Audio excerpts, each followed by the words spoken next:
This is my psychology video for motivation, emotion, and stress. The instinct theory is a genetically predetermined disposition to behave in a genetically predetermined way with a certain stimuli. It is fixed and unlearned. For example, babies are fixed to be attached to their mothers and search for the nipple in need of nourishment. The drive reduction theory is a state of tension that occurs when a need is not met. Motivation reduces the amount of tension. Behaviors reduce or eliminate bodily tension. For example, when you are thirsty, you are motivated to drink water and reduce the tension. The arousal theory states there is a desire for an increase in tension or excitement levels. For example, when people want to go skydiving.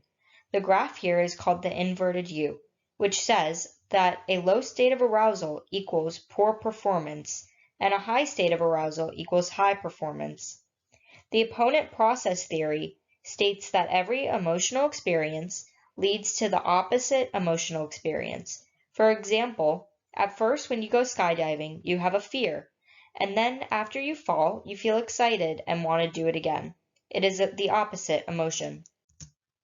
The incentive theory states that there is an external goal or reward that motivates the organism to do a behavior. For example, most people go to work not because they enjoy working, but because they need money to pay for bills and goods. The external goal or reward is the money that they receive. The lateral hypothalamus is the start eating section. If this area is injured, then eating stops. The ventromedial hypothalamus is the stop eating section, and if injured, then excessive eating begins. Metabolic rate is the number of calories consumed and the number burned. 2/3 of calories are used just to maintain body heat. Set point determines a person's weight. It is genetic and specific to each person, but can be changed with diet and exercise. 3 eating disorders include anorexia nervosa, which is the fear of body image and losing 25% of normal weight. Bulimia nervosa is normal eating, but with binging and purging cycles. And binge eating disorder is when one excessively eats, but does not purge.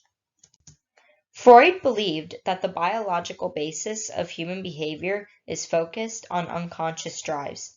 The life drive is eros. Sex is the strongest life drive, but the inappropriate behaviors are channeled into more appropriate and realistic behaviors. The death drive is Thanos, which includes the risky behaviors as there is no fear in dying. Maslow's hierarchy of needs states that behavior is motivated first by physiological needs, and then once that is satisfied, the next level needs to be satisfied, and so on, until the highest is self-actualization. The need for achievement is the need to accomplish something difficult or to exceed in life. It can be a learned idea. For example, if both of someone's parents got into medical school, then the child might feel the need to get in and become a doctor. Next are the 4 theories of emotion. First is the common sense theory, which states that the emotional experience comes first, and then the physical arousal. I am sad and then I cry. The physical arousal is the crying, and the emotional experience is being sad. Next is the James Lange theory, which states that the physical arousal comes first, and then the subjective emotional experience. First is the physical arousal of crying, which then creates the emotional experience of being sad. The Cannon-Bard theory emphasizes brain mechanisms in generating emotions. The thalamus is mainly used for emotions. Information of the emotion and physical arousal get sent to different areas of the brain at the same time. The Schachter-Singer two-factor theory states that there are 2 parts necessary for an emotion. First is a physical bodily arousal, and 2 is a cognitive label of an event that arouses a specific emotion. The universal emotional expression was created by Darwin. It states that every different culture shares the same emotion and that emotion helps with survival. For example, sad looks like sad everywhere in the world, and happy looks like happy everywhere in the world. The three main goals for health psychology are to employ psychological knowledge and expertise to identify factors responsible for health and illness, promote health, and prevent and treat illness. Homeostasis is when the body has maintained an internal equilibrium, such as body temperature and heart rate. Stress disturbs this equal state. Cortisol is the primary stress hormone, which enhances the brain's use of glucose. The immune system consists of antigens, which are foreign substances that make you sick, and lymphocytes, which are white blood cells that fight against antigens. Two types of lymphocytes include T cells and B cells. T cells are a type of lymphocyte that attack and destroy antigens, and B cells are a type of lymphocyte that produces antibodies and neutralizes antigens. Coronary heart disease happens when arteries harden and lose their flexibility.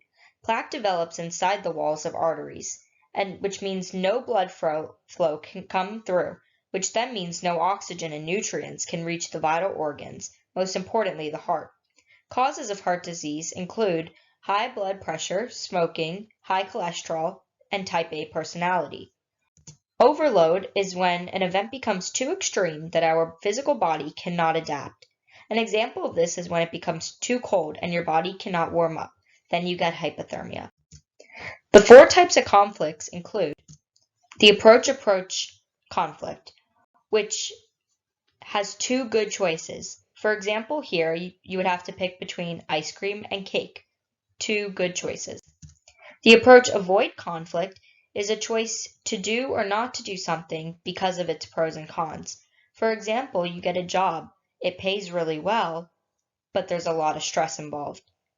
It's a choice to gain the job or to lose the job, but it has pros and cons.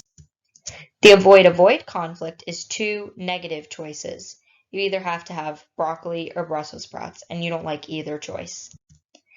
The double approach avoid conflict is multiple options, each with having pros and cons. In this example, you can either have a lunch full of junk food because it tastes really good, but it's bad for you, or you could have a healthy lunch. It doesn't taste that good, but it's pretty good for you. That is my video for my psychology review. Thank you.